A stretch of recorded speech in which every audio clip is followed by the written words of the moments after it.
இந்த செய்தியை நாம் பகிர்ந்து கொள்வதற்கு எடுப்பதற்கு என்ன காரணம் அப்படின்னு கேட்டீங்கன்னா, வேதத்தில் ஆமோஸ் புஸ்தகத்தில் வாசிக்கிறோம், வசனத்துக்கு பஞ்சம் உண்டாகும் காலம் வரும் என்று ஆண்டவர் சொல்லுகிறார். ஜலக்குறைவினால் உண்டாகிய பஞ்சம் அல்ல, ஆகார குறைவினால் உண்டாகிய பஞ்சமும் அல்ல, கர்த்தருடைய வசனம் கேட்க கிடையாத பஞ்சத்தை அனுப்புவேன் அப்படின்னு சொல்லி ஆண்டவர் சொல்றார். அது கடைசி காலத்திலே அப்படி ஒரு பஞ்சம் வரும் என்று சொல்லி ஆண்டவர் சொன்னார். அப்படி ஒரு பஞ்சம் இந்த காலகட்டத்திலே வந்திருக்கு. ஒருவேளை நீங்க கேட்கலாம், இப்ப என்னங்க வசனத்துக்கு பஞ்சம் இருக்கு, நீங்க எல்லாம் சும்மா சொல்றீங்க, வசனத்துக்கு இப்ப என்ன குறைவு இருக்கு, எத்தனை யூடியூப் சேனல், எத்தனை ஃபேஸ்புக்கு, எவ்வளோ டிவி சேனல்ஸ், அப்படி இருக்கும்போது வசனத்துக்கு என்னங்க பஞ்சம் இருக்கு அப்படின்னு கேட்கலாம். இன்னொரு பக்கம் ஒருவேளை இந்த சொல்லுவோமானா, எவ்வளவு சபைகள், எவ்வளவு ஊழியர்கள், இவ்வளவு இருக்கும்போது கர்த்தருடைய வசனத்துக்கு எப்படி பஞ்சம் இருந்துச்சு, இனிமேலும் வராது, இப்பவும் வராது அப்படின்னு நீங்க ஒருவேளை சொல்லலாம். என்னுடைய நிதானத்திலிருந்து நான் சொல்லுகிறேன், இப்பொழுது வசனத்துக்கான பஞ்சகாலம். எப்படி சொல்றீங்க அப்படின்னா, நான் ஒரு உதாரணத்தை சொல்லி உங்களுக்கு சொன்னா அது பிரயோஜனமா இருக்கும் நான் நினைக்கிறேன். ஏன்னா எனக்கு ஆண்டவர் அப்படிதான் அதை புரிய பண்ணினார். இந்த பூமி இருக்க, இதுக்கு பேரு வாட்டர் வேர்ல்டு அப்படின்னு சொல்லுவாங்க, தண்ணீர் உலகம் அல்லது தண்ணீர் தேசம். இதுக்கு பேர் கிட்டத்தட்ட 70% மேல தண்ணி இருக்கு, 30% தான் லேண்டு. அதாவது இந்த லேண்டை விட 2 மடங்கு தண்ணி அதிகமாகவே இருக்கு. அப்படி இருக்கும்போது இந்த பூமியில இருக்கிற இந்த 30% லேண்டில் பெரும்பான்மையானவர்கள் தண்ணீர் பஞ்சத்தில் இருக்கிறாங்க. நிறைய நாடுகள் தண்ணி பஞ்சத்தில் இருக்கு, குடிக்க தண்ணி இல்லாம கஷ்டப்பட்டுக்கிட்டு இருக்கிறாங்க. எத்தனையோ நாடுகள் தண்ணியை காசு கொடுத்து வாங்குறாங்க, பல நாடுகள் இன்னைக்கு காசு கொடுத்தா தண்ணி குடிக்குது. இப்ப 70% தண்ணி இருக்கு, ஆனா தேசங்கள் தண்ணீர் பஞ்சத்தில் இருக்கு. அப்ப தண்ணீர் பஞ்சம்னா என்ன? தண்ணி இல்லாதது தண்ணீர் பஞ்சம் இல்லை, நம்முடைய தாகத்தை தீர்க்காத தண்ணீர் நிறைய இருக்கு. தாகத்தை தீர்க்கிற தண்ணீர் இல்ல, அதுக்கு பேர் தான் தண்ணி பஞ்சம். அதாவது 70% கடல் தண்ணி இருக்கு, இந்த தண்ணி தாகத்தை தீர்க்காது. தண்ணி இருக்கிறதுனால இந்த பூமியில தண்ணி இருக்கு, பஞ்சமே இல்லைன்னு சொல்ல முடியாது. தாகத்தை தீர்க்கிற தண்ணீர் கிடையாது. அதே மாதிரிதான் வசன பஞ்சம்னா என்ன? வசனம் இல்லைன்னு ஆயிடாது, சபை இல்லைன்னு ஆயிடாது, ஊழியக்காரன் இல்லைன்னு ஆயிடாது, இருக்கும். நம்முடைய ஆத்தும தாகத்தை தீர்க்கிற வசனம் இருக்கணும். அந்த வசனம் இருந்தாதான் வசன பஞ்சம் இல்லைன்னு அர்த்தம். இன்னைக்கு எவ்வளவு வசனங்கள் வருகிறது, ஒரு நாளைக்கு 1000 கணக்கில் லட்சக்கணக்கில் சர்மன் கொடுக்கப்படுது.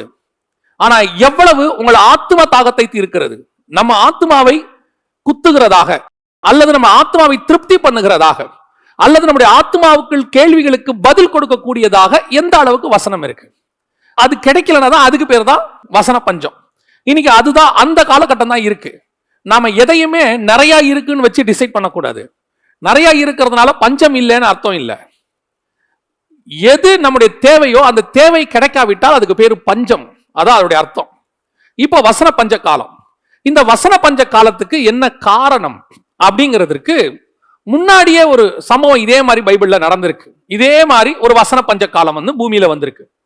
அதைத்தான் நான் வாசிச்சேன். 1 சாமுவேலின் புஸ்தகம் 3ஆம் அதிகாரம் 1வது வசனத்துல, அந்நாட்களிலே கர்த்தருடைய வசனம் அபூர்வமாய் இருந்தது, பிரதட்சணமான தரிசனம் இல்லை. கர்த்தருடைய வசனம் அபூர்வமா இருந்தது அப்படின்னா என்ன அர்த்தம் அப்படின்னு கேட்டீங்கன்னு சொன்னா, அன்னைக்கு நியாயப்பிரமாணம் இல்லையா, நியாயப்பிரமாணத்தினுடைய புஸ்தகம் இல்லையா, அன்னைக்கு ஆசாரியன் இல்லையா, லேவியர்கள் இல்லையா, ஏன் அன்னைக்கு ஆசாரிப்பு கூடாரம் இல்லையா? எல்லாம் இருக்கு. ஆசாரிப்பு கூடாரம் இருக்கு, பிரதான ஆசாரியன் இருக்கா, பணிவிடை செய்கிற லேவியர்கள் இருக்கிறார்கள், அந்த நியாயப்பிரமாண புஸ்தகம் மோசே எழுதி கொடுத்துட்டு போனது இருக்குது, எல்லாமே தான் இருக்கு. ஆனால் வசனம் சொல்லுது, அந்நாட்களிலே கர்த்தருடைய வசனம் அபூர்வமாய் இருந்தது. அப்போ கர்த்தருடைய வசனம் அபூர்வம்னா என்ன? வசனம் இருக்கு, அதிலிருந்து கர்த்தர் பேசவில்லை, கர்த்தருடைய வசனம் வெளிப்படவில்லை, கர்த்தருடைய வசனத்துல வெளிப்பாடு இல்லை. இருக்கு, பைபிள் இருக்கு. அந்த வெளிப்பாடு வரும்போதுதான் கர்த்தர் பேசுகிறார்னு அர்த்தம். அப்பதான் அந்த நேரத்திற்கு கர்த்தர் இடைப்பட்டார்னு அர்த்தம்.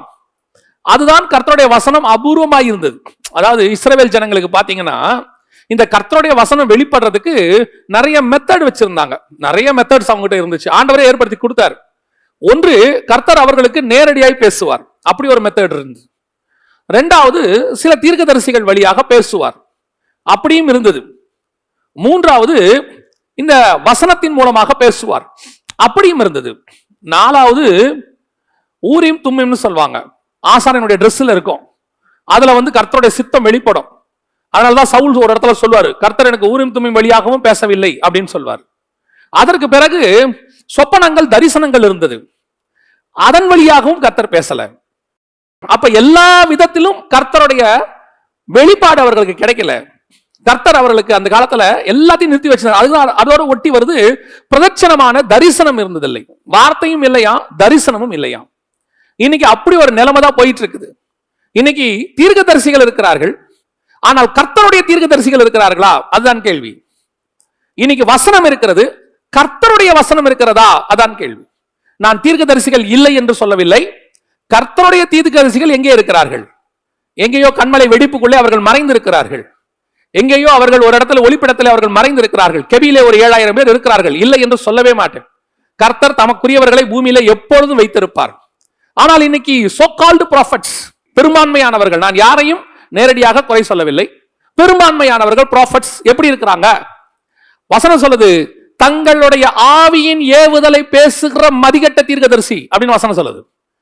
இன்னைக்கு தீர்க்கதரிசிகள் தங்கள் ஆவியின் ஏவுதல், தங்க என்ன தரிசிக்கிறாங்களோ, எது அவங்க மைண்ட்ல ஓடுதோ அதை எல்லாம் தரிசனமாக ஜனங்களுக்கு சொல்றது. கர்த்தருடைய வசனம் எதுக்கு வரும்? வசனம் தெளிவா சொல்லுது, சபையின் பக்தி விருத்திக்கு ஏதுவாய் தீர்க்க தரிசனம், ஜனங்களை கண்டித்து உணர்த்துவதற்கு தீர்க்க தரிசனம், கதை சொல்வதற்கு தீர்க்க தரிசனம் அவசியம் இல்லை. விதவிதமான தரிசனங்களை கதைகளை போல சொல்வதற்கு தீர்க்க தரிசனம் அவசியம் இல்லை. போதுமான தரிசனங்கள் வேதாகமத்தில் இருக்கிறது. நமக்கு தேவையான எல்லா தரிசனங்களும் வேதாகமத்தில் தெளிவாய் கொடுக்கப்பட்டிருக்கிறது. இப்பொழுது நமக்கு தேவை என்ன? கர்த்தருடைய வார்த்தையை சொல்லக்கூடிய தீர்க்கதரிசி.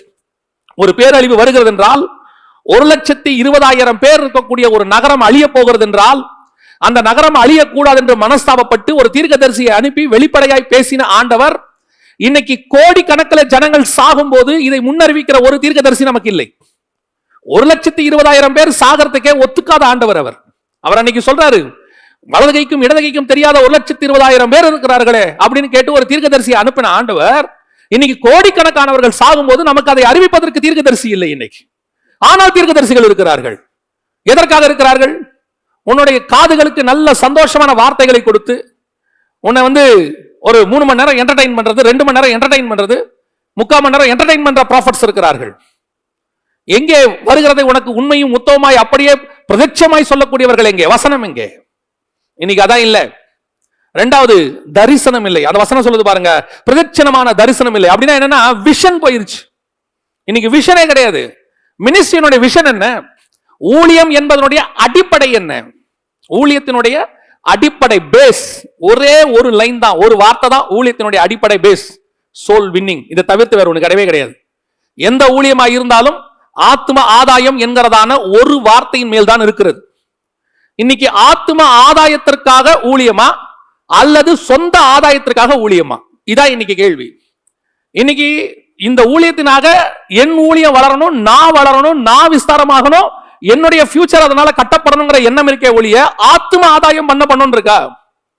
ஆத்ம ஆதாயம் பண்ணப்படுறவனுக்கு தான் அதுதான் விஷன். பிரதட்சணமான விஷன் என்ன? இன்னைக்கு சபை உருவாக்கப்பட்டதனுடைய நோக்கம், புதிய ஏற்பாட்டு சுயாதீன பிரமாணத்தினுடைய சபை உருவாக்கப்பட்டதனுடைய அடிப்படை நோக்கமே சோல் வின்னிங். இந்த சோல் வின்னிங் போயிட்டு இன்னைக்கு நம்ம ஊழியத்தை சொந்த ஆதாயத்திற்கு என்று பயன்படுத்துகிற ஒரு சிலர். அதனால்தான் இன்னைக்கு பிரச்சனையே. கர்த்தருடைய வார்த்தை ஏன் வரல? ஏன் தரிசனம் மாறிடுச்சு? என் தரிசனம் எப்படியோ அப்படிதான் என் வார்த்தை இருக்கும். என் தரிசனத்துல நான் எதையோ ஒண்ணு கட்டணும்னு முடிவு பண்ணிட்டேன்னா என் வார்த்தை முழுக்க அதை கட்டுறதை பத்தி தான் இருக்கும். என் தரிசனத்துல நான் வந்து வெளிநாடு போகணும்னு முடிவு பண்ணிட்டா என்னுடைய வார்த்தை முழுக்க அதை பத்தி தான் இருக்கும். என் தரிசனத்துல சோல் வின்னிங் இருக்கணும், ஆத்மா பரலோகத்துக்கு போகணும்னு இருந்தா என் வார்த்தை முழுக்க அதை பத்தி மட்டும்தான் இருக்கும். இருதயத்தின் நிறைவினால் வாய் பேசும். என் தரிசனம் இன்னைக்கு எங்க இருக்கு? எந்த பக்கம் போயிட்டு இருக்கு? அத வசனம் சொல்லுது, பிரதட்சணமான தரிசனம் இல்லை. அந்த ஆசாரியனை பத்தி வசனம் சொல்லுது, கீழே நீங்க வாசிச்சு பாருங்க. அவனுடைய 2வது வசனம் 1 சாமுவேல் 3:2, அவனுடைய கண்கள் இருள் அடைந்திருந்தது. இதுதான் இன்னைக்கு, கண்கள் இருள் அடைந்திருந்தது. கண் இன்னைக்கு விஷன் போயிருச்சு. ஆசாரியனுக்கு விஷன் போயிருச்சு. அது உலக பிரகாரமான இருள் இல்ல, ஸ்பிரிச்சுவல் இருள். விஷன் போயிருச்சு. இன்னைக்கு நீ எதுக்கு அழைக்கப்பட்ட? எந்த நோக்கத்திற்காக நீங்கள் இந்த ஊழியத்திற்கு வந்தீர்கள்? எதற்காக கர்த்தர் இந்த மினிஸ்ட்ரிக்கு கொண்டு வந்தாரு? கொண்டு வந்த விஷன் மாறி போய் நிறைய பேர் விஷன் மாறினதுல அவங்க வரும்போது ஃபர்ஸ்ட் ஒரு சில வருஷங்கள் அவ்வளவு டெடிகேட்டடான மினிஸ்ட்ரி, அவ்வளவு அற்புதமா கர்த்தருக்காக ஜீவனையும் பணையும் வச்சு ஓடினவர்கள் தான். ஒரு லெவலுக்கு மேல விஷன் மாறுது பாருங்களேன். எப்படி விஷன் மாறும் யோசித்து பாருங்க. வசனம் சொல்லுது, அழைத்த அழைப்பும் கிருபா வரங்களும் மாறாதவைகள்னு வசனம் சொல்லுது. அப்போ ஒரு அழைப்பை உனக்கு கொடுத்து அழைக்கும் பொழுது, அந்த அழைப்புல உன்னை நடத்தி கொண்டு வரும்போது எப்படி விஷன் மாறுது? உன்னை ஆண்டவர் எவாஞ்சலிஸ்டா கூப்பிட்டாருன்னு 25 வருஷம் எவாஞ்சலிஸ்டா இருக்கீங்க. அந்த 25 வருஷத்துல உங்களுக்குன்னு ஒரு கிரவுடு கூடுது.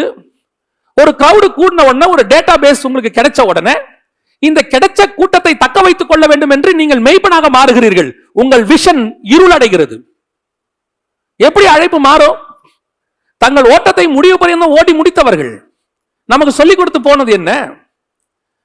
ஒரு சிலர் சொல்லுகிறார்கள், எங்களுக்கு ஸ்பெஷல் காலிங் இருக்கு, அதுல ஆண்டவர் எங்களை அப்பப்ப மாத்துறாரு அப்படின்னு சொல்றாங்க. அது அவங்களுக்கும் கர்த்தருக்கும் முடியாது. நான் தலையிடல, நான் வசனத்தை வச்சுக்கிட்டு மட்டும் பேசுறேன். அது அவங்க சொன்னது. வசனத்துல சொல்லுது, அழைத்த அழைப்பும் கிருபா வரங்களும் மாறாதவைகள். அழைப்புல ஒரு இவாஞ்சலிஸ்டாக அழைக்கப்பட்ட நான், எனக்குன்னு ஒரு கிரவுடு சேர்ந்த உடனே, எனக்குன்னு ஒரு டேட்டா பேஸ் சேர்ந்த உடனே நான் போதகராக மாறி விடுகிறேன். நான் சர்ச்ச ஆரம்பிச்சிடுறேன். நான் ஆரம்பிச்சு அந்த கூட்டத்தை தக்க வச்சுக்கொள்ள பார்க்கிறேன். அதுக்கப்புறம் ரெவரண்ட், பிஷப், நான் டாக்டர்னு மாறி மாறி மேல போயிடுறேன். How it is possible? இது ஒரு கிரவுட். இன்னொன்னு, ஆரம்பிக்கும் போது போதகராக ஆரம்பிக்கிறார்கள். அதுக்கப்புறம் அவங்களுடைய ஆராதனை முறைமைகள் எல்லாம் நல்லா வந்த உடனே சபையை விட்டுட்டு ஊர் ஆராதனை நடத்த போயிடுறாங்க, எவாஞ்சலிஸ்ட் மாதிரி. இப்ப ஏன் நீங்க போனீங்க? இல்ல, கர்த்தர் எங்களை ஆராதனை வீரராக மாத்திட்டாரு, எவாஞ்சலிஸ்டா மாத்திட்டாரு. எப்ப மாத்தினாரு? ஒரு கூட்டம் சேர்ந்த பிறகு மாத்திட்டாரு. அதுக்கப்புறம் எல்லாம் நடந்த பிறகு லாக்டவுன் வந்துட்டு இனி போறதுக்கு வழி இல்லைன்னா திருப்பி பாஸ்டா மாறிட்டாங்க. எப்படி அழைத்த அழைப்பு இப்படி மாறுமா? இது ரொம்ப ஆச்சரியமா இருக்கு. இதோடைய அர்த்தம் தான், அவன் கண்கள் இருள் அடைந்தது, விஷன் போயிருச்சு, அழைத்த அழைப்பு போயிருச்சு. என்ன அழைப்புக்கு கர்த்தர் கூப்பிட்டாரோ அந்த அழைப்புல முடிவு பரியந்தம் ஓடி முக்கணும், அந்த விஷன் இருக்கணும். அதான் வசனம் சொல்லுது, பிரதட்சணமான தரிசனம் இல்லை. இது ஆரம்பிக்கும் போதே தகராறு. நிறைய பேருக்கு இன்னைக்கு ஆரம்பிக்கும் போதே தகராறு தான். அதனுடைய விளைவு என்ன? போக போக போக அந்த தரிசனம் விஷன் இல்லாததுனால கடைசியில பிளைண்ட் ஆயிடுது, இருள் அடைந்து போகிறது. ஆரம்பிக்கும் போது ஸ்ட்ராங்கா இதுதான் என் விஷன். அதனால்தான் ஊழியத்துக்கு வரக்கூடிய எத்தனையோ பேருக்கு சொல்லுவேன், வாலிபர்கள் வரும்போது கேட்பாங்க, அண்ணே என் ஆண்டவர் இந்த மினிஸ்ட்ரி கூப்பிட்டு இருக்காரு. எந்த மினிஸ்ட்ரி? இந்த மினிஸ்ட்ரி கூப்பிட்டு இருக்காரு. நான் சொல்லுவேன், அதுதான் உன் மினிஸ்ட்ரினா போய் இன்னும் 2 தடவை கன்ஃபார்ம் பண்ணிட்டு வான்னு சொல்லுவேன். ஏன்?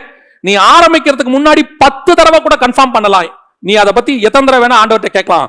ஆனா கலப்பையில கை வச்ச பிறகு ஒரு தடவை கூட உனக்கு அது மேல சந்தேகம் வரக்கூடாது.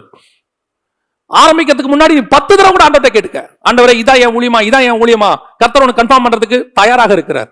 ஆனா ஆரம்பிச்ச பிறகு உனக்கு சந்தேகமே வரக்கூடாது, இதுதான் என் ஊழியமானு.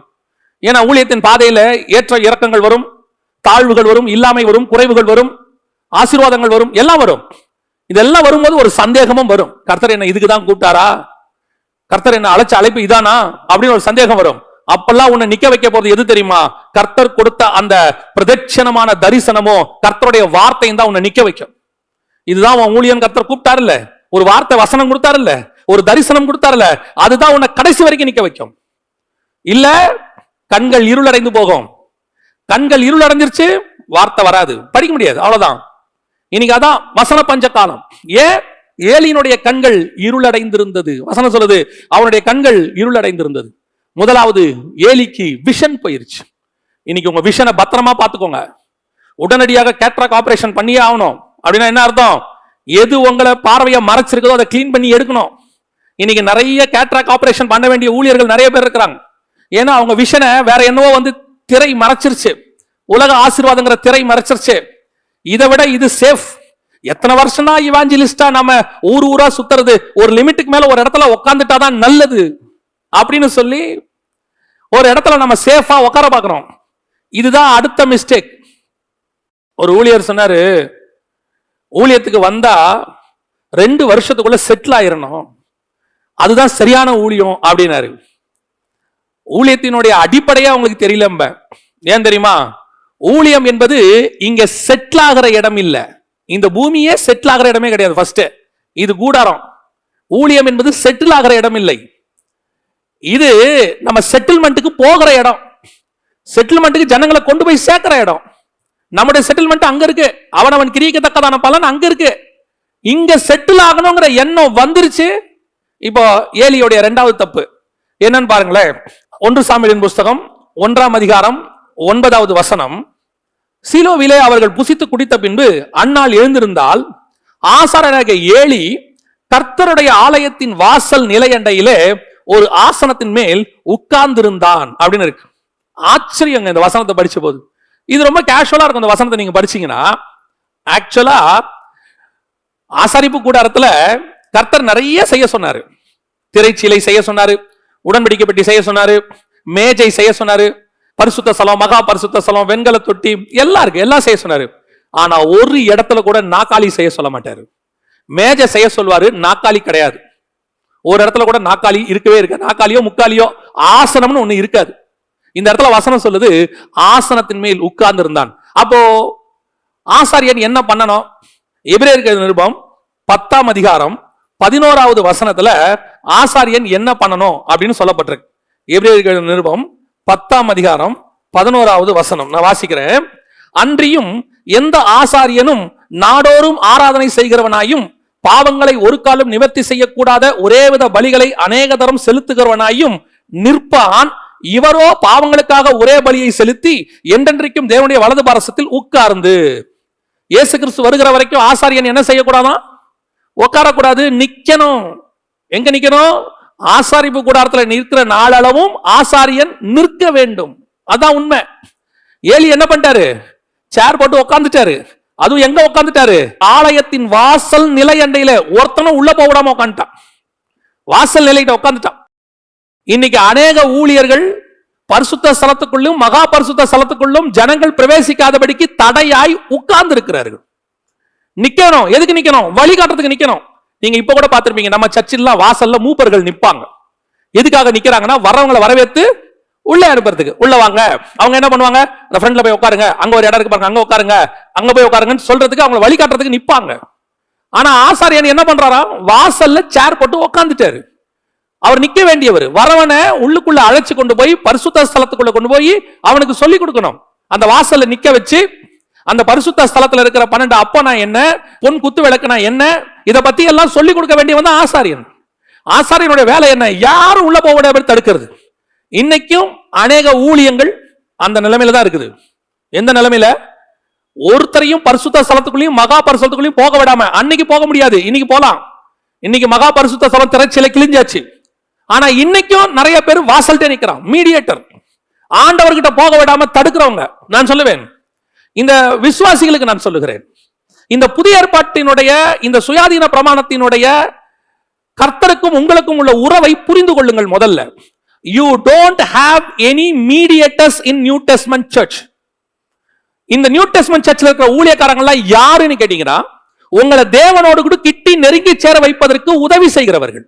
சபையின் பக்தி விருத்திக்கு ஏதுவா ஒரு வெளியே இருக்கிறவனை உள்ளே கொண்டு வர வேலை ஒரு சுவிசேஷகனுடைய வேலை. கொண்டு வந்து விட்ட உடனே ஒரு அப்போஸ்தலர் உபதேசத்துல அவனை நடத்துறது மேய்ப்பனுடைய வேலை. அப்படி நடத்துகிறவனுக்கு ஆழமான சத்தியங்களை சொல்லி கொடுக்கிறது ஒரு போதகனுடைய வேலை. அப்படி அவன் ஆழமான சத்தியங்களை கேட்டு தேவனோடு கூட கிட்டி நெருங்கி சேரும் போது பக்தி விருத்திக்கு ஏதுவான தீர்க்க தரிசனங்களை உரைத்து இன்னும் ஆண்டவரோடு கூட கிருபாசனத்தில் கிட்டி நெருங்கி சேர பண்ண வேண்டியது ஒரு தீர்க்கதரிசியோட வேலை. இந்த 5 பேரும் சேர்ந்து அவனை அந்த மகா பரிசுத்த ஸ்தலத்துக்குள்ள தள்ளி உட்கார வைக்கணும். இதுக்கு தான் அந்த 5 பேர் வெளியே நிக்கிறாங்க. வாசல் நிக்கிறவங்களோட வேலை என்ன? உள்ள கொண்டு போய் உட்கார வச்சு அவனை தேவனோட உட்கார வைக்க வேண்டியது வேலை. ஆனா இன்னைக்கு என்ன நடக்குது? இவங்களே நடக்குது. உனக்கு என்ன வேணும்? ஆண்டவர்கிட்ட நாங்க கேட்டு சொல்றோம், நாங்க வாங்கி சொல்றோம். எதுவா இருந்தாலும் எங்கிட்ட வாங்க. தேவ சித்தம் அறிய வேண்டுமா? எங்கிட்ட வாங்க. தீர்க்க தரிசனம் அறிய வேண்டுமா? எங்கிட்ட வாங்க. நீங்க என்ன பண்ணுவீங்க? வாசல்ல நின்னுகிட்டு காணிக்கையை கொடுத்துட்டு தேவ சித்தத்தை கேட்டுக்கிட்டு குறி கேட்கிற மாதிரி நின்னுகிட்டு இருக்கிறீங்க. இதான் நடக்குது. இன்னைக்கு வாசலண்டையில உட்கார்ந்து இருக்கிற ஏலிக்கள் அதிகம். தேவனோடு கூட நெருங்கி சேர விடாதபடிக்கு தங்கள் பக்கம் திருப்புகிறவர்கள். ஊழியனுடைய வேலை, ஊழியத்தினுடைய வேலை தேவன் பக்கம் ஜனங்களை திருப்புவது. ஊழியக்காரன் தான் பக்கமா என்னைக்கு ஜனங்களை திருப்புறானோ, தனக்குன்னு ஒரு டேட்டா பேஸ் உருவாக்கி, தனக்குன்னு ஒரு கிரௌட உருவாக்கி மாசம் அவங்களுக்கு தக்க வச்சு கொள்ளுகிற மாதிரி வாக்கு தத்துவம். நான் போதகர்களை சொல்லவில்லை, மேய்ப்பர்கள் அதை செய்யணும். ஏன்னா அது உங்களுக்கு கொடுக்கப்பட்ட ஆடு. நான் சொல்றது நிறைய பிரைவேட் ப்ராஃபிட்ஸ், தனியார் தீர்க்கதரிசிகள் இருக்கிறாங்க. இவங்களுக்கெல்லாம் ஆண்டவர் கொடுத்தது ஊழியம். ஆனா இவங்க என்ன செய்யறாங்க, ஒரு கிரௌட பிடிச்சு வச்சுக்கிறாங்க. கிரௌட பிடிச்சு வச்சுக்கிட்டு மாசம் மாசம் அவங்க கிட்ட இருந்து ஏதாவது கலெக்ட் பண்றதுக்கான, நான் சொல்றேன், அவர்களா இவங்களுக்கு அனுப்புவது வேறு. நீங்க உங்களை ரிமைண்ட் பண்ணாதீங்க, என் ஊழியம் இருக்கு, நம்ம ஊழியம் இருக்கு, மறந்துடாதீங்க. நம்முடைய புக்கை அனுப்பி அந்த புக்ல பேங்க் டீடைல்ஸ் போட்டு மறந்துடாதீங்க. தேவையே கிடையாது, தேவையே கிடையாது. உன்னுடைய தேவையை பரலோகம் சந்திக்கும், எப்படி வேணாலும் சந்திக்கும், யார் மூலம் வேணாலும் சந்திக்கும், எந்த காக்கா எப்படி வேணாலும் வரும். இன்னைக்கு நிலையண்டியில உட்காந்துக்கிட்டு இவங்களை விட்டுட்டு போயிட்டா, அவங்க ஆண்டவர்கிட்ட போயிட்டாங்கன்னா இவங்களுக்கு ஒன்றும் கிடைக்காதுன்னு ஆண்டவர்கிட்ட போக விடாம இவங்க பக்கமே திருப்பிக்கிற எத்தனையோ ஏலிகள். விசுவாசிகளுக்கு சொல்லுகிறேன், ஊழியர்கள் தேவை. எதற்கு? சபையின் பக்தி விருத்திக்கு ஏதுவா. உங்க பையனை கொண்டு போய் ஸ்கூல்ல விடுறீங்க, ஃபீஸ் கட்டுறீங்க, டியூஷன் ஃபீஸ் கட்டுறீங்க. ஒரு டீச்சர் உங்க பையனை உருவாக்குறாங்க, ஒரு மாஸ்டர் உருவாக்குறாரு. 6வது வரைக்கும் ஒரு மாஸ்டர், 6வதுல இருந்து 12வது வரைக்கும் ஒரு மாஸ்டர், காலேஜுக்கு ஒரு மாஸ்டர். இவங்க எல்லாம் மாறி மாறி ஒரு செட்டப்பா இருந்து உருவாக்குறாங்க. உருவாக்கி அவனை இன்ஜினியரோ டாக்டரோ ஆக்கி விட்டுறாங்க. இப்படி ஆக்க விடாம அந்த 6வது வரைக்கும் இருக்கிற 5வது வரைக்கும் டீச்சரே, நீ என்னனாலும் எப்படினாலும் எங்கிட்டே வா, நானே உனக்கு சொல்லி தரேன், நீ ஏன் வெளியே போற, உனக்கு தான் நான் இருக்கிறேன்னு வச்சுக்கிட்டா ஒத்துப்பீங்களா? 5வதுக்கு மேல போக விடாம வச்சுட்டா ஒத்துப்பீங்களா? இல்ல 6வதுல இருந்து 12வது வரைக்கும் படிக்கும் போது அந்த 12வது படிக்கிற டீச்சர் மாஸ்டரோ என் கூடயே இருங்க, நானே பாத்துக்கிறேன் உங்க ஃபியூச்சர்ல, எதா இருந்தாலும் எங்கிட்டே வாங்க, நான் இருக்கும்போது நீங்க எதுக்கு அப்படின்னா ஒத்துப்பீங்களா? அடுத்த ஸ்டேஜுக்கு போயிட்டு அவன் கடைசியா அவனுடைய விஷனை அச்சீவ் பண்ணணும். அதுக்கு தான் அந்த கீழே இருக்கிறவங்க எல்லாம், அதுக்கு தான் அந்த 5 வகையான ஊழியம். அடுத்த ப்ராடக்ட் அனுப்பிட்டே இருக்கான் மேனுஃபேக்சர் பண்ணி. அவன் அடுத்து அப்படியே ஒரு ஊழியக்காரனமாகி உலகம் ஃபுல்லா போனா உலகம் எங்கும் ஊழியர்கள் பரம்பி இருப்பார்கள். இன்னைக்கு நம்ம தக்க வச்சுக்கிட்டோம் குடோன் மாதிரி, அதான் விளைவு. இன்னைக்கு என்னாச்சு, நிலையண்டையில உட்காந்துக்கிட்டாங்க, வாசல் நிலையண்டையில் ஆண்டவர்கிட்ட நெருங்கி சேர விடாதபடிக்கு சில ஊழியர்கள். அன்னைக்கு உள்ள ஊழியர்கள்லாம் பாருங்க, நமக்கு முன்னாடி உள்ள பரிசுத்தவான்களை பாருங்க, அவங்க கிட்ட இருந்து கிளைகள் போய்கிட்டே இருக்கும், பிரான்சஸ் போயிட்டே இருக்கும். 100 ஊழியர்கள் 50 ஊழியர்கள் போயிருப்பாங்க. ஒரு ஊழியக்காரர்கிட்ட இருந்து எத்தனை பெரிய ஊழியர்கள் உருவாகி இருக்கிறாங்க. இன்னைக்கு நம்ம கிட்ட இருந்து பிரான்ச் போக விட மாட்டோம். யாராவது போகிறனாலும் ஒத்துக்க மாட்டோம். யாராவது வந்து ஆண்டவர் என்ன ஊழியத்துக்கு அழைச்சிருக்கிறாருன்னா முதல்ல எங்கிட்ட பேசட்டும். உங்ககிட்ட பேசுனது கர்த்தரே கிடையாது. ஏன் ஏலி கிட்ட பேசாம சாமுவேல்கிட்ட பேசலாமே, தப்பு கிடையாது.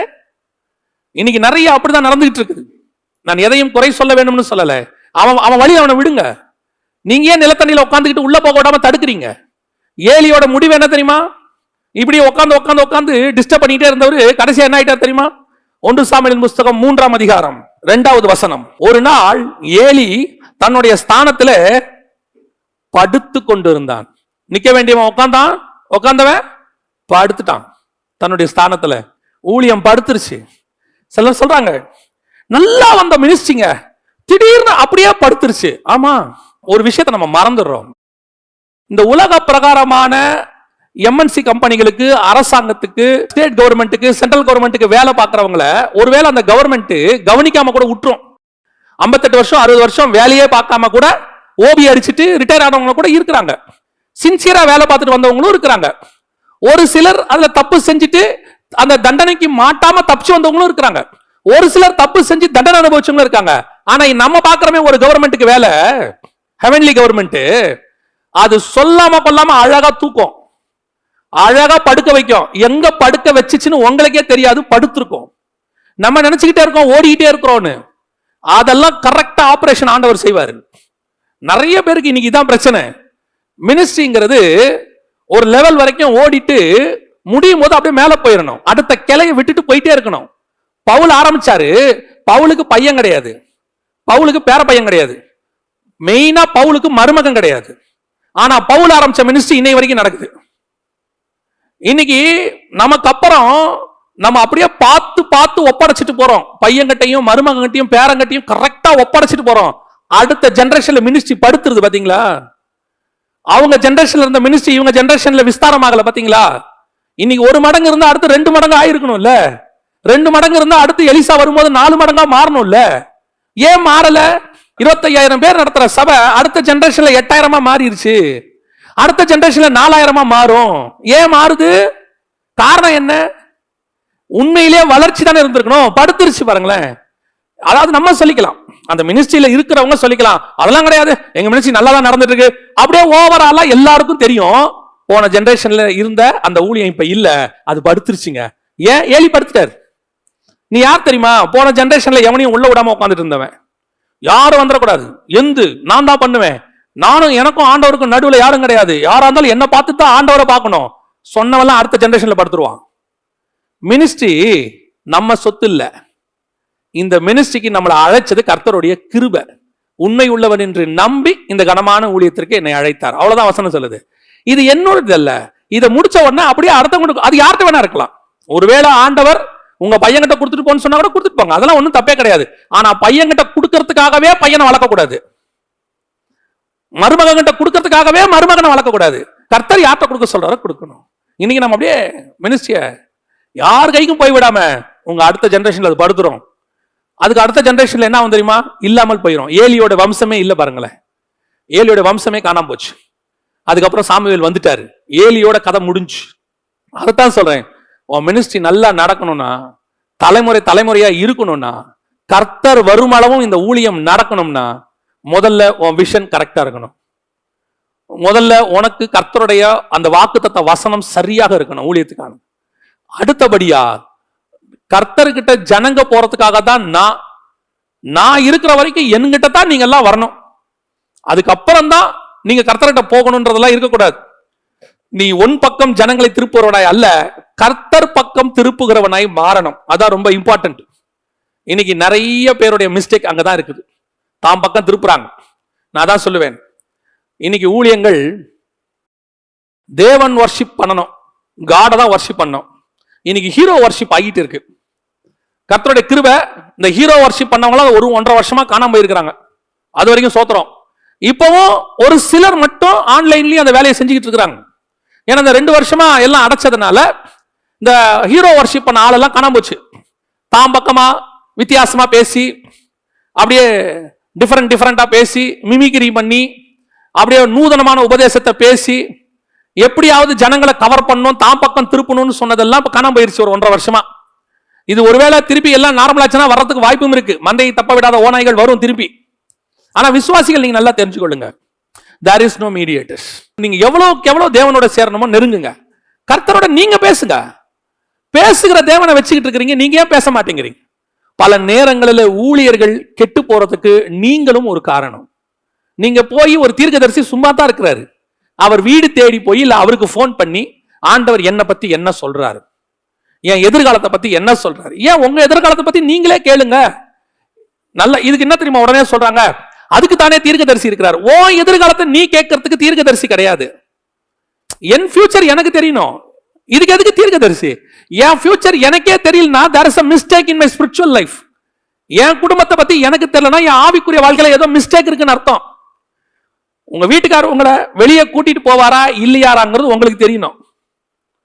அவர் என்ன வெளியே கூட்டிட்டு போறாரா இல்லையான்னு கேளு அப்படின்னு பசங்க கிட்டயோ இல்ல வேற யார்ட்டையோ சொல்லி நீங்க கேக்குறீங்கன்னா உங்க 2 பேருக்கு நடுவில் சண்டைன்னு அர்த்தம்.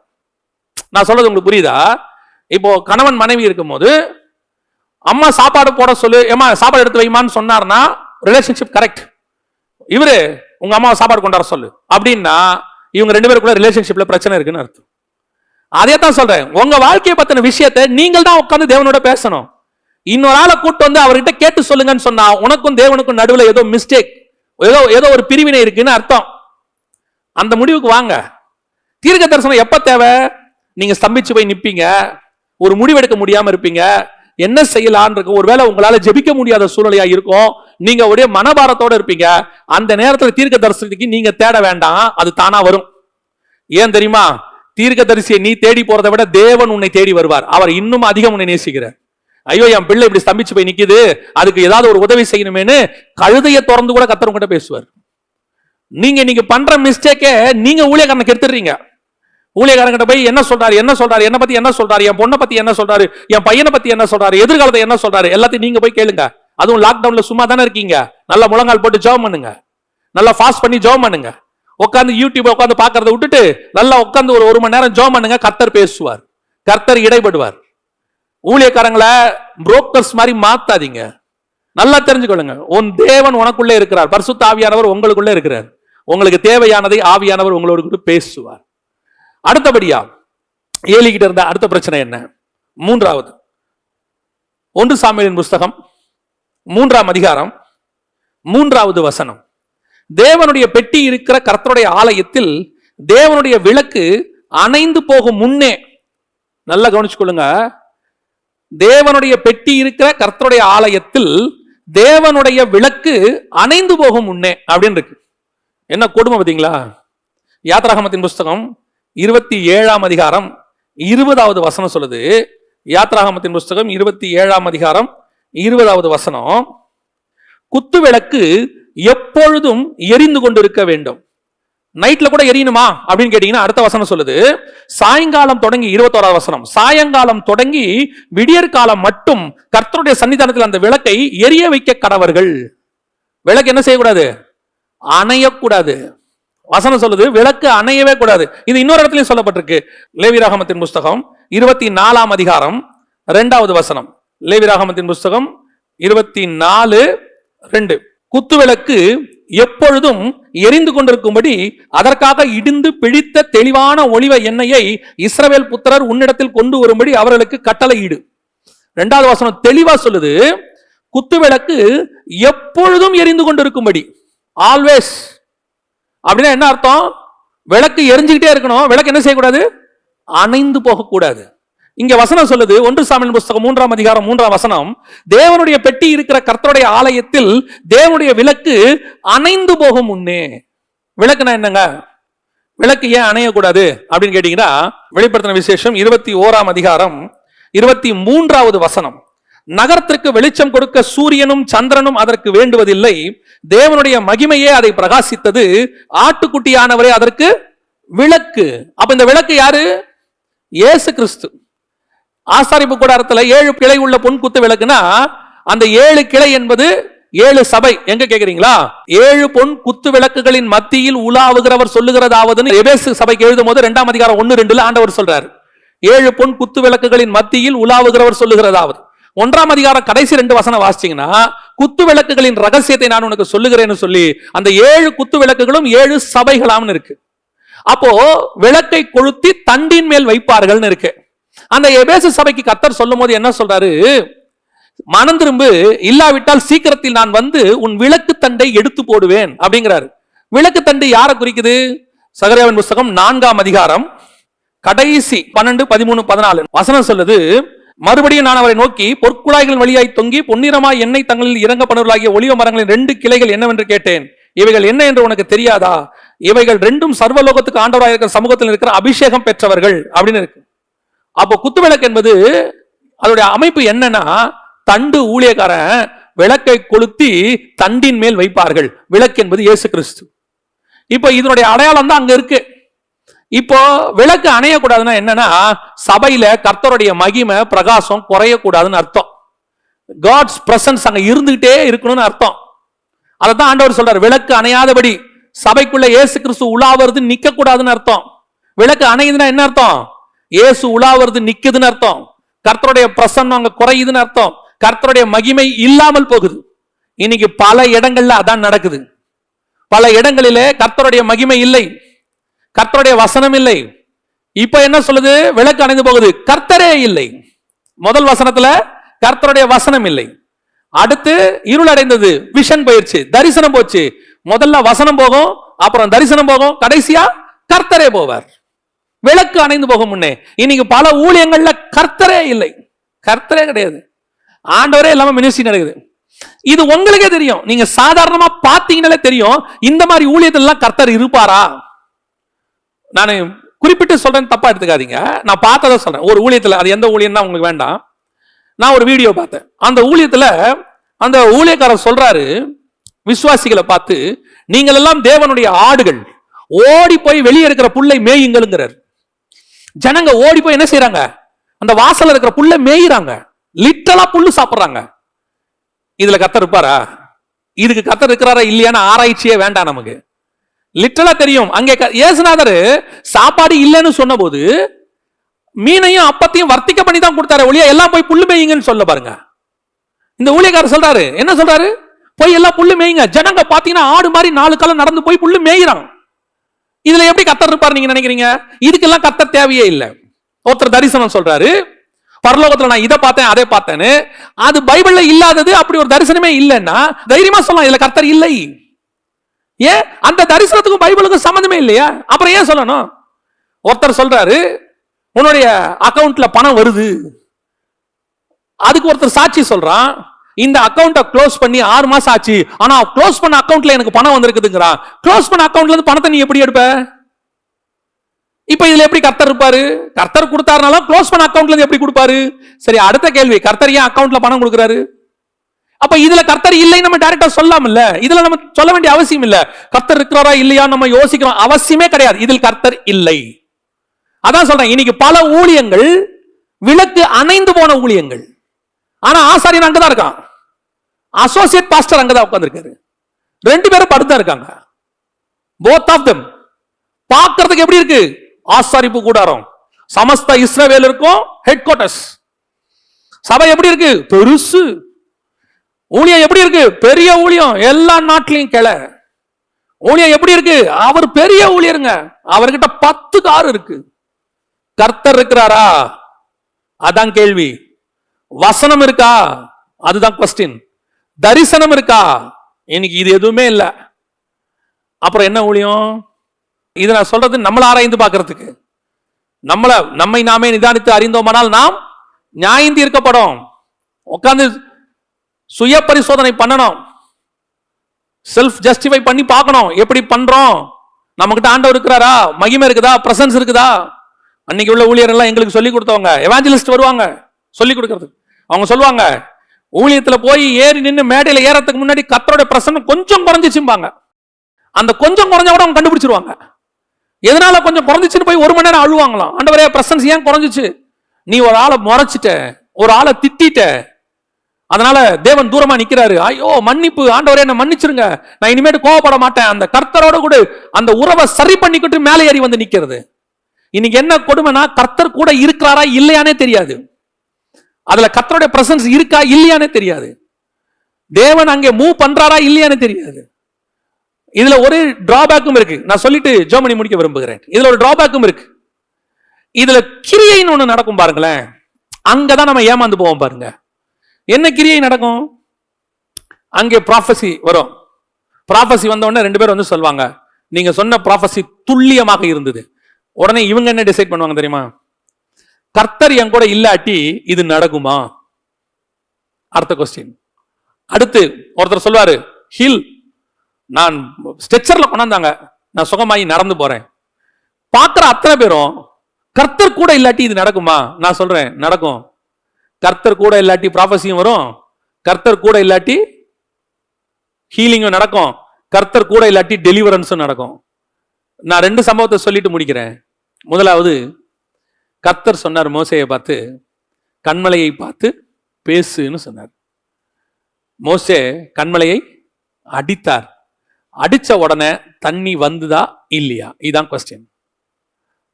ஆண்டவர் சொன்னது பேசு, சொன்ன உடனே மோசே அடிச்சார். அடிச்ச உடனே தண்ணி வந்துதா? வந்தது. மினிஸ்ட்ரி அங்க இருக்கிறவங்களை பொறுத்த வரைக்கும் சக்சஸ். ஜனங்கள்லாம் தண்ணி குடிச்சாங்களா? குடிச்சாங்க. ஆடு மாடெல்லாம் குடிச்சிச்சா? எல்லாரும் குடிச்சாங்க. மினிஸ்ட்ரி சக்சஸ்ஃபுல்லா முடிஞ்சிச்சா? முடிஞ்சிருச்சு. அப்போ ஊழியக்காரர் மட்டும் ஃபெயிலியருங்க. முடிச்ச உடனே கர்த்தர் சொல்றாரு, நீங்கள் என் பகைவருக்கு முன்பாக என்னை நீங்கள் பரிசுத்த குலைச்சலாக்கினீர்கள். இல்லைங்க, மினிஸ்ட்ரி கரெக்டா நடந்ததுங்க, பக்கா. அதாங்க மோசே சுத்திருக்கவன் சொல்லியிருப்பான். மோசே கிட்டே வந்து சொல்லுவான், மோசே ரைட் டயத்துக்கு அடிச்சிங்க மோசே, இல்லைன்னா நாங்களாம் செத்து போயிருப்போம். உங்க மினிஸ்ட்ரி கர்த்தர் ஆசீர்வதிப்பாராக. ஆனா கர்த்தர் சொல்றாரு, கானானுக்குள்ள கால் வைக்கப்படாது நீங்க 2 பேரும். Ministry failure. இப்ப புரியுதுங்களா? கிரியைகளை வைத்து மினிஸ்ட்ரியை டிசைட் பண்ணக்கூடாது. கிரியைகள் ஜனங்களுக்காக. பார்த்தாலும் தண்ணி வரும், பேசினாலும் தண்ணி வரும், அடிச்சாலும் தண்ணி வரும். ஏன்னா ஜனங்களுக்கு தண்ணி தேவை. ஆனா உங்களுக்கு சொன்னது என்ன? பேசணுமா, பார்க்கணுமா, அடிக்கணுமா? அதான் கேள்வி. அந்த தண்ணி அவங்களுக்கு வரும். நீ அடிச்சாலும் வரும், நீ அடிக்கா விட்டாலும் வரும். நீ தீர்க்க தரிசனம் சொன்னாலும் அங்க அவங்களுக்கு நடக்கும் கிரியை. ஒருவேளை நீ தீர்க்க தரிசனம் சொல்லாமல் போயிட்டாலும் அவங்களுக்கு யார் மூலமாவது கட்ட தீர்க்க தரிசனம் சொல்லிடுவார். ஆனா what about yours? End of the day நீங்க என்ன? நீங்க ஒவ்வொரு இடத்துலயும் 10 பேர் வந்து சாட்சி சொல்ல சொல்ல சொல்ல கர்த்தர் நம்ம கிட்ட இருக்கிறாரா இல்லையானே உங்களுக்கு தெரிஞ்சிடாது. Busiest ministry. அதுல வேற சொல்லுவாங்க, ஜெபம் கூட நேரம் இல்லை, பைபிள் வாசிக்க கூட நேரம் இல்லை. ஓகே ஃபைன், எல்லாம் முடிஞ்சாச்சு. கர்த்தருக்கு முன்பாக போகும்போது யார் நீங்கன்னு கேட்பாரு, உங்களை அறியேன். ஆண்டவர் என்ன இப்படி சொல்றீங்க? ஈச் அண்ட் எவ்ரி மீட்டிங்ல ப்ராபசி சொல்லியிருக்கிறேன், பிசாசுகளை துரத்தி இருக்கிறேன், அதுவும் ஜனங்க எல்லாருக்கும் முன்பாக செஞ்சிருக்கிறேன். கர்த்தர் சொல்றார், உன்னை எனக்கு தெரியாது. ஏன்? என் பிதாவின் சித்தத்தின்படி செய்யும். அதான் விஷயமே. கர்த்தர் கூட இருக்கணுங்க. கர்த்தர் கூட இல்லாம நீ எவ்வளவு பெரிய மினிஸ்ட்ரி பண்ணாலும் பிரயோஜனம் இல்லை. கர்த்தர் கூட இல்லாம நீ உலகத்திலே மிகச்சிறந்த எவாஞ்சலிஸ்டோ ப்ராஃபட்டோ மிகப்பெரிய சபையோ என்ன வேணாலும் வச்சுக்கோங்க, காட் இல்லையா முடிஞ்சு. கர்த்தர் இருக்கிற நீ சின்ன சபையா இருந்தாலும் நீ மனவாட்டி சபை. கர்த்தர் இருந்து நீ சின்ன எவாஞ்சலிஸ்ட், உன் கூட்டத்துக்கு 10 பேர் தான் வரான், நீ தான் எவாஞ்சலிஸ்ட். கர்த்தர் கூட இருக்கிறாங்க, நீ உட்கார்ந்து அங்க இருக்கிற 2 பேருக்கு ப்ராஃபசி சொல்ற, அந்த 2 பேரும் கேட்டு போய் சந்தோஷப்படுவான், அவ்வளவுதான் விட்டுருங்க. ஆனா கர்த்தர் உன் கூட இருக்கிறார், நீ பரலோகத்துக்கு போயிருவ. ஆனா 1,00,000 பேரை வச்சு ப்ராஃபசி சொல்லி நீ பரலோகத்துக்கு போவாட்டி என்ன கொடுமை பாருங்க. இப்ப நாம ப்ராஃபசி சொல்லணுமா பரலோகத்துக்கு போகணுமா? இப்ப நாம பெரிய ப்ராஃபட்னு இங்க பேர் வாங்கணுமா, பெரிய எவாஞ்சலிஸ்ட் பெரிய பாஸ்டர்னு இங்க பேர் வாங்கணுமா, உண்மையும் முத்தம் உள்ளவனே அவர்கிட்ட பேர் வாங்கணுமா? எந்த சாட்சி வேணும்? நீ இங்க தேவனோட இருந்தா கர்த்தருக்கு சித்தமானால் இங்கேயும் சாட்சி கிடைக்கும், அங்கேயும் சாட்சி கிடைக்கும். ஆனா கர்த்தர் இல்ல, விளக்கு அணைஞ்சு போச்சு, இங்க வேணா சாட்சி கிடைக்கும், நான் சொல்லுவேன் இங்க கண்டிப்பா கிடைக்கும், ஆனா அங்க கிடைக்காது. இதான் ஏலியோடைய பிரச்சனை. ஏலி விளக்கு அணைந்து போறதை பத்தி கவலையே படல பாருங்க. என்னப்பா சாமுவேல் அணைதுன்னு கேட்கல, அணையறதுக்கு முன்னாடி நீ படுத்துக்கோப்பா. வசனம் அப்படித்தான் சொல்லுது. விளக்கு அணைந்து போகும் முன்னே சாமுவேலும் படுத்துக்கொண்டான். ஏன்னா யார் படுத்திருக்கிறது? சீஃப் பாஸ்டரே படுத்திருக்காரு, அந்த மினிஸ்ட்ரியோடைய சேர்மனே படுத்திருக்காரு. அப்புறம் இவர் படுக்கிறதுக்கு என்ன? 2 பேருக்குமே கவலை இல்லை விளக்கு அணையுதேன்னு, படுத்தாச்சு. அவனுக்கு தெரியாது பாவம் சாமுவேல், அவன் சொல்லி கொடுத்ததான் இவன் ஃபாலோ பண்ணுவான். விளக்கு அணையிறது ஒரு பிரச்சனையே இல்லை. இன்னைக்கு பிரசன்ஸ் இருக்குதா இல்லையா பிரச்சனையே இல்லை. தேவன் நடத்துதல் இருக்கா இல்லையா பிரச்சனையே கிடையாது. கர்த்தருடைய மகிமை மூடி இருக்கா இல்லையா அதெல்லாம் கவலையே கிடையாது. மினிஸ்ட்ரி நடக்கணும், 30 நாளும் பிரசங்கம் பண்ணணும், மாதாந்திரம் நம்ம தேவைகள் சந்திக்கப்படணும். அது எதுக்கு? கர்த்தர் கூட இருக்கணும், கர்த்தர் நடத்தணும். கர்த்தர் கூட இருந்த அந்த தெய்வீக பிரசன்னமும் அந்த மகிமையும் ஜனங்க சொல்லணும், மோசே முக்காடு போட்டுக்கோ, உன் முகத்தை எங்களால பார்க்க முடியல, ஏன்? கர்த்தர் உன் கூட இருக்கிறார். ஜனங்க சொல்லணும், கர்த்தர் மோசையோடு கூட இருந்தது போலவே உன் கூடவும் இருக்கிறார். ஜனங்க சொல்லணும். அந்த இடத்துக்கு நம்ம வரணும். தேவன் இல்லாமல் ஒரு ஊழியம் பண்ணக்கூடாது. தேவன் இல்லாமல் எந்த ஒரு காரியத்தையும் செய்யக்கூடாது. எவ்வளோ பெரிய காரியம், எத்தனை கோடியா இருந்தாலும் கர்த்தர் வேணான்னா வேணாதான். கர்த்தர் செய்ய சொன்னா நம்ம செய்யணும். ஏலி விளக்கு அணைந்து போகிறதை பற்றி கவலைப்படாதவனாக இருந்தான். அவன் நிற்க வேண்டியவன் உட்கார்ந்திருந்தான், உட்கார்ந்திருந்தவன் படுத்துக்கொண்டான். அதற்கு முன்பதாக அவனுடைய தரிசனம், அவனுடைய கண்கள் இருளடைந்திருந்தது. வசனம் சொல்லுது, அவன் பார்வை இருளடைந்தது, விஷன் போச்சு. இதெல்லாம் இருந்துச்சுன்னா கர்த்தருடைய வசனம் அரிதாய் மாறிடும், வசன பஞ்சம் வந்துடும். இன்னைக்கு அதான் நடைபெற்று கொண்டிருக்கு. இன்னைக்கு ஆண்டவர்கிட்ட ஒப்பு கொடுங்க, ஆண்டவரே நான் எவ்வளோ பெரிய ஊழியங்கிறதுல முக்கியமே இல்லை ஆண்டவரே, உங்க கூட இருக்கணுன்றது தான் முக்கியம். என் விளக்கு அணைந்து போகாம நான் பார்த்துக்கணும் கடைசி வரைக்கும். நீங்க என் கூட உலாவிக்கிட்டே இருக்கணும் ஆண்டவரே. என் விஷன் கடைசி வரைக்கும் கரெக்டா இருக்கணும் ஆண்டவரே. இந்த விஷன் மாறிடக்கூடாது. என்னை கொடுத்த அழைப்புல முடிவு பரியந்தம் நான் ஓடி முடிக்கணும். உங்களுடைய சத்தத்தை நான் கேட்டுக்கிட்டே இருக்கணும், உங்களுடைய வார்த்தை எனக்கு வெளிப்பட்டுக்கிட்டே இருக்கணும். கர்த்தருடைய வசனம் கிடைக்காம புல்பிட்ல ஏறக்கூடாது. கர்த்தர் இன்னைக்கு இதை பேசணும் சொல்லாம மேல வரவே கூடாது. வெயிட் பண்ணணும், வெயிட் பண்ணிட்டு கர்த்தர் வசனம் கொடுக்கலையா போகக்கூடாது, சொல்லணும். எத்தனையோ ஊழியர்களை நான் பார்த்திருக்கிறேன். ஞாயிற்றுக்கிழமை காலையில பேச வேண்டியிருக்கும் ஆராதனையில, சனிக்கிழமை ராத்திரி வரைக்கும் காத்திருப்பாங்க, வசனம் கிடைக்காது. அவங்க அந்த புல்பிட்ல ஏறுறதுக்கு, துணிகரமா ஏறுறதுக்கு அவங்களுக்கு பயம், ஏன்னா வசனம் கிடைக்கல பாருங்க. அதனால என்ன பண்ணுவாங்கன்னா, இந்த விசிட்டிங் பாஸ்டர்ஸ், இந்த மாதிரி எவாஞ்சலிஸ்ட் யாரையாவது கூப்பிடுவாங்க, இல்லைன்னா பக்கத்து சபையிலேருந்து பாஸ்டர்ஸை கூப்பிடுவாங்க. பாஸ்டர் வந்து ஒரு மெசேஜ் எனக்கு கொடுத்துட்டு போறீங்களா? ஏன்? வார்த்தை கிடைக்கல, வார்த்தை கிடைக்காம நான் புல்பிட்ல ஏற மாட்டேன். அந்த பயம் இருந்துச்சு பாருங்க. அதனாலதான் அவங்க பேசுற வசனம் எல்லாம் அக்கினி துண்டு மாதிரி விழும். அவங்க பேசுறது எல்லாம் ஊழியர்களை உருவாக்கும். அப்படிப்பட்ட ஊழியர்கள் பேசுனதாங்க அன்னைக்கு காலத்துல சபைகள் வளர்ந்தோடுச்சு. அப்படி கேட்ட 10 பேர் கேட்டா 10 பேர் ஊழியக்காரனா மாறணும். அந்த ஊழியக்காரங்கிட்ட உட்கார்ந்த பாதத்துல உட்கார்ந்தவன் எல்லாம் ஊழியக்காரனா மாறிட்டான். காரணம், அவன் காத்திருந்து வாங்கி கொடுத்தான். அந்த வெளிச்சம், விளக்கு அவங்க கிட்ட இருந்துச்சு. அவங்க கிட்ட அந்த பிரதட்சணமான வார்த்தை கிடைச்சிச்சு. தரிசனத்துல நடந்தாங்க. அவங்க தேவ சமூகத்துல நிப்பாங்க, முழங்காலே நிப்பாங்க, உட்கார மாட்டாங்க. தேவ சமூகத்துல நின்று கொண்டிருப்பாங்க. ஆண்டவரே வார்த்தையை கொடுங்க, வார்த்தையை கொடுங்க. அந்த பிரசன்ஸ், அந்த மகிமை, நீ அப்படி நின்னு பாரு, உன் விளக்கு பிரகாசித்து எரியும். ஒருவேளை உனக்கு தெரியாது, உன் ஊழியத்திலிருந்து கர்த்தர் மிகப்பெரிய கிளைகளை எழும்ப பண்ணுவதற்கு வல்லமையுள்ளவராக இருக்கிறார். உன்னுடைய கல்லறையிலிருந்து கூட ஊழியக்காரர்கள் எழும்புவார்கள். கர்த்தர் அதை செய்வார். தேவனால் கூடாத காரியம் ஒன்றுமில்லை. செய்தா ஊழியம் இப்படி செய்யணும். ஆண்டவர்கிட்ட நம்ம ஜெபம் பண்ண போகிறோம். ஆண்டவரே, என்னை இப்படி ஒரு வைராக்கியம் உள்ள ஊழியம் நான் மாத்துங்க ஆண்டவரேன்னு ஜெபம் பண்ண போறோம். என் தரிசனத்தை விட்டு மாறாத ஊழியக்காரனாக, உங்களுடைய சத்தத்தை கேட்கிற ஊழியக்காரனாக, உங்களுடைய வெளிச்சம் எனக்குள்ள பிரகாசித்து கொண்டே இருக்கணும் ஆண்டவரே. அப்படி ஜெபம் பண்ணுவோமா? எல்லாம் கண்களை மூடுவோம் தேவ சமூகத்துல. சர்வ வல்லமை உள்ள எங்கள் தகப்பனே, அருமையான நேரத்திற்காக உமக்கு ஸ்தோத்திரம். மகிமையுள்ள கரத்துல எங்களை தாழ்த்துகிறோம். தேவனாகிய கர்த்தர் இந்த கனமான ஊழியத்திற்கு, இதை பார்த்து கொண்டிருக்கிற ஊழியர்கள் ஒவ்வொருத்தரையும், இங்க இருக்கிற ஊழியர்கள் ஒவ்வொருத்தரையும் இந்த கனமான ஊழியத்திற்கு உண்மை உள்ளவர் என்று கருதி கொண்டு வந்தீங்கப்பா. நாங்கெல்லாம் உம்முடைய உண்மை, நீர் எங்க மேல வச்ச நம்பிக்கையினால் நாங்க வந்தோம். நாங்க வந்தபோது ஆண்டவரே வைராக்கியம் உள்ளவங்களா தான் இருந்தோம். நாங்க வந்தபோது ஆண்டவரே உங்களுக்காக சாகிறதுக்காகவும் தான் வந்தோம். நாங்க எல்லாம் இடையில எங்க விளக்கு மங்கி போச்சு ஆண்டவரே. இடையில உங்களுடைய சத்தம் கேட்கறது எங்களுக்கு நின்று போச்சு ஆண்டவரே. இடையில எங்களுடைய கண்கள் இருளடைஞ்சு போச்சு ஆண்டவரே. we lost our vision. ஆண்டவரே, எங்களை ஒரு விஷயம் புதுப்பிங்கப்பா. விழுந்து போன தாவீதின் கூடாரத்தை எழும்பி கட்டுவேன்னு சொன்னீங்க ஆண்டவரே. எங்களுடைய ஊழியங்களையும் திரும்பி எழும்பி கட்டுங்க ஆண்டவரே. உங்களுக்கு என்று வைராக்கியம் உள்ள ஊழியர்களாக ஆண்டவரே, உமக்கென்று உருவின பட்டயத்தோடு போகிற ஊழியர்களாக எங்களை மாற்றும் ஆண்டவரே. எங்கள் கண்கள் மீண்டுமாக பிரகாசம் அடையட்டும். உங்களுடைய சத்தத்தை கேட்கிற காதுகள் எங்களுக்கு வரட்டும். உங்களுடைய வெளிச்சம் எங்களுக்குள் வீசட்டும்.